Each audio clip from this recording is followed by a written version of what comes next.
बिस्मिल्लाहिर्रहमानिर्रहीम। अस्सलामुअलैकुम। Welcome back करता हूँ आपको इस सिलसिले की दूसरी वीडियो में, जहाँ पे हम ये डिस्कस कर रहे हैं कि वो ऐसा कौन सा काम है जिससे हम अपनी बात अल्लाह से मनवा सकते हैं। अगर हम कुछ चाहते हैं, हमारी दुआएं क्यों कबूल नहीं होती, इन सारी चीज़ों पे हम डिस्कस कर रहे थे। उसका दूसरा पार्ट है। पहला पार्ट अगर आपने नहीं देखा और डायरेक्ट आप ये पार्ट देख रहे हैं तो मैं आपसे यही गुजारिश करूँगा कि अगर आप इंटरेस्ट रखते हैं तो पहले वो पार्ट देखें, पार्ट 1, उसके बाद ये पार्ट देखें, तब जाके बात वाज़े होगी। क्योंकि ये सिलसिला ये जब तक कड़ी कड़ी से नहीं मिलेगी बात वाज़े नहीं होगी। तो मैं जल्दी से बात को आगे बढ़ाता हूँ। जैसे मैंने पिछले वीडियो में कहा था कि सिफ़ात, इंसान में जो भी सिफ़ात हैं, ये क्योंकि अल्लाह ने इंसान में अपनी रूह फूंकी है तो वो सारी सिफ़ात इंसान में मौजूद हैं। तो हम बात कर रहे थे कि ये सारी सिफ़ात हम एक्टिव कैसे करें, कि उनको बेदार करने के लिए ये सिफ़ात अगर हम बेदार करेंगे, क्योंकि जाहिर सी बात है अगर हम रहम चाहते हैं तो हमें रहम करना पड़ेगा। हम माफ़ी चाहते हैं तो पहले हमें लोगों को माफ़ करना पड़ेगा। जैसे मैंने कल भी बताया अपनी पिछली वीडियो में कि अगर आप चाहते हैं कि आपका रिज़्क़ कुशादा हो तो आपको ख़ुद रिज़्क़ बांटना पड़ेगा। अब सवाल ये पैदा होता है कि ये सारी सिफ़ात हम अपने वजूद में किस तरह उजागर करें कि हमारी आदत सी बन जाए। देखिए, हमें क्या करना है, हमें इस तरीके से काम करना है कि हमारे जेनेटिक का हिस्सा बन जाए। मैं अक्सर ये बातें सबको बताता हूँ कि आप अगर कोई भी काम बार बार करेंगे, कोई भी काम अगर आप बार बार करेंगे तो वो कुछ टाइम के बाद वो आपके जीन में शामिल हो जाएगा और आपके नेक्स्ट जनरेशन में वो आ जाएगी। एक मिसाल देना चाहता हूँ कि आपने सुना होगा ऑस्ट्रेलियन गाय जो है ये तकरीबन 40-50 लीटर दूध देती है पर डे में, 3 मरतबा उसकी चुआई होती है। तो हम बैठे हुए थे, बातचीत चल रही थी, तो लाइव स्टॉक का कोई माहिर बैठा हुआ था। मैंने उससे पूछा कि वहाँ पे ऑस्ट्रेलिया में, क्योंकि यहाँ पे क्या होता है कि अगर भैंस या गाय जब दूध देना शुरू करती है तो वो अब जब तक अपने बच्चे को नहीं देखती तो वो दूध नहीं उतारती, या फिर हमें ऑक्सीटोसिन लगाना पड़ता है। ऑक्सीटोसिन एक हार्मोन है, जब वो लगाते हैं 2 सीसी लगाते हैं डेली तो फिर वो दूध जो है वो थनों में आ जाता है। लेकिन और दूसरी मज़े की बात है, अगर खुदा न खास्ता उसका बच्चा मर जाता है तो आज भी गांव में ये प्रैक्टिस होती है कि उस मरे हुए बच्चे में भूसा डाल के उसको ज़िंदा, मतलब उसको गाय को या भैंस को दिखाते हैं हम कि ये ज़िंदा है, उसको सामने लेके जाते हैं, फिर वो दूध थनों में उतारती है। तो ये माँ और बच्चे का एक कनेक्शन है। जब वो माँ अपने बच्चे को देखती है तो ऑटोमेटिकली ऑक्सीटोसिन रिलीज़ हो जाता है, और ये ह्यूमन में भी है।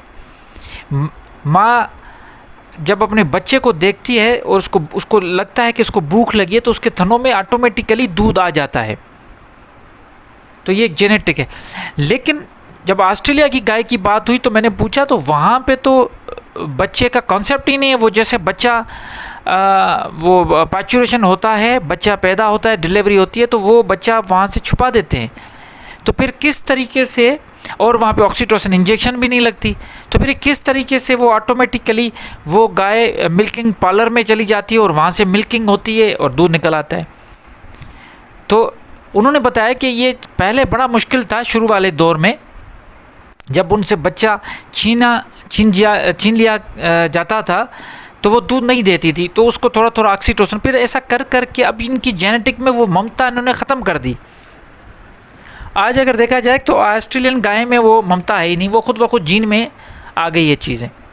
तो हम बार बार, जो कहने का मकसद, हम बार बार जो ये काम करेंगे, कोई भी अमल करेंगे तो हमारी जीन में आ जाएंगी। तो हमें क्या करना है, अपनी जो सिफ़ात मैंने आपको बताई है, जो उजागर करनी है, माफ़ करने वाली सिफ़ात, रहम करने वाली सिफ़त, ठीक है, और रिस्क वाली सिफ़त, ये जो सिफ़त मैंने आपको बताई थी कल, वो अगर हम उजागर करना चाहते हैं तो हमें क्या करना पड़ेगा, बार बार प्रैक्टिस करनी पड़ेगी और अपने सबकॉन्शियस माइंड में, लाशोर में वो चीज़ बिठानी पड़ेगी। जैसे हमेशा एक बिल्कुल सिंपल सा मिसाल मैं देता हूँ हमेशा, कि हम अगर साइकिल जब शुरू में चलाना सीख रहे थे तो शौरी तौर पे हमने उसके पैडल चलाया तो हम बैलेंस नहीं कर पा रहे थे, गिर रहे थे, इधर गिर रहे थे, उधर गिर रहे थे। लेकिन जब उसकी प्रैक्टिस इतनी हो गई हमारे सबकॉन्शियस माइंड में, लाशोर में, इस तरीके से हमने फीडिंग कर दी एक्सपीरियंस के साथ कि अभी हम जब पैडल लगाते हैं तो खुद ब खुद पैडल चल रहा है, हमें पता भी नहीं चलता, वो लाशोर काम करता रहता है और हम बिल्कुल बैलेंस में चल रहे होते हैं। बिल्कुल इसी तरह आप लोगों की हेल्प करते रहें, लोगों पर रहम करना शुरू करें शौरी तौर पे। आप अपने आप को बार बार समझाएं, जहाँ पे भी देखते हैं कोई जानवर आपने देख दिया, आप उसके रहम करें, उस पर रहम करें। कोई रास्ते में आपको बिल्ली, कुत्ता ये देखते हैं कि कोई उसको पत्थर मार रहा है, कुछ कर रहा है, उसको कोई ज़ख़म है, तो कोशिश करें उसकी हीलिंग करें, वेटनरियन को बताएं। जहाँ तक हो सके आप ये कोशिश करें। ये नहीं है कि वो आप कंप्लीटली कर पा रहे हैं या नहीं कर पा रहे हैं, लेकिन आप कोशिश कर रहे हैं। अपनी छतों पे गर्मियों में आपने एक ऐसा पानी का बर्तन रख दिया ताकि पंछी आके पानी पी रहे हैं, ये भी आपने रहम किया। आपने अपने माइंड में ये चीज़ सेटिंग करते स्टार्ट कर दिया।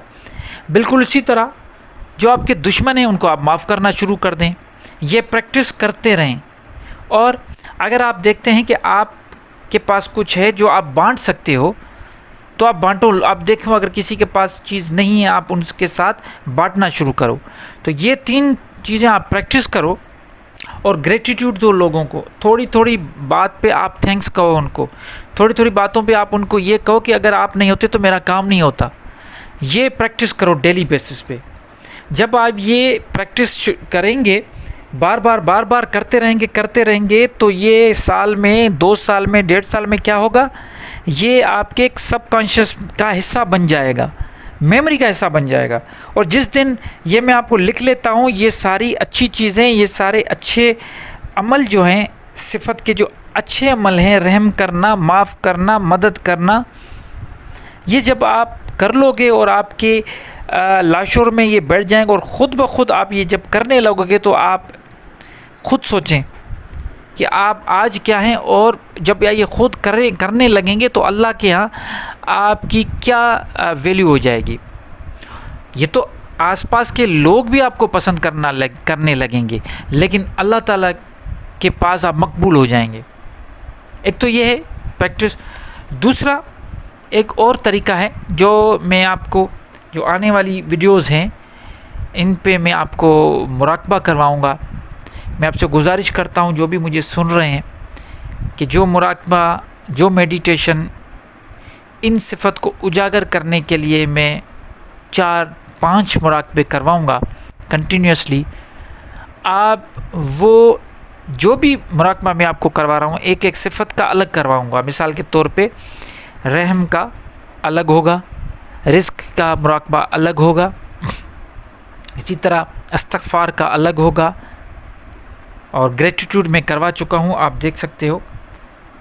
तो ये 2-4 मैं आपको एक प्रैक्टिस करवाऊँगा, उसके बाद आप ख़ुद सीख जाएंगे कि किस तरीके से करना है। दूसरी सिफ़ात पे आप ख़ुद काम कर सकते हैं, आप ख़ुद मुराकबा कर सकते हैं। लेकिन जो मैं आपको 3-4 सिखाऊँगा, ये आपको तकरीबन मेरे साथ वीडियो चला के 21 दिन करनी है, और उसके बाद मुझे आप ज़रूर इसका रिस्पॉन्स दीजिएगा, कमेंट बताइएगा, फीडबैक दीजिएगा कि आपको कैसा लगा, और आपकी लाइफ में ये चीज़ें इंशाल्लाह चेंज होना शुरू हो जाएंगी।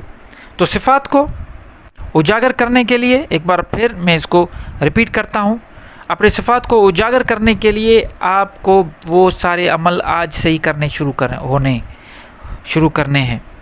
उसमें आपको छोटी छोटी चीज़ें, छोटी छोटी बातों पे, छोटी लोगों के साथ, अल्लाह की मखलूक के साथ रहम करना है, माफ़ करना है, लोगों को तकसीम करना है। जितना हो सके आप आपके पास जो है लोगों को उसमें से थोड़ा देना शुरू करें, मतलब देना शुरू करें। तो ये प्रैक्टिस करते रहें, इंशाल्लाह आपके 4-5 महीने में ये एक तो आपके सबकॉन्शियस का हिस्सा बन जाए। मैं साइंटिफिक बात कर रहा हूँ, मैं कोई ऐसी बात नहीं कर रहा कि आप बैठ जाओ और इस तरीके का मुराकबा करो। इंशाल्लाह वो मुराकबा भी आप देखेंगे मेरा साइंटिफिक होगा, और आज की बात भी साइंटिफिक है।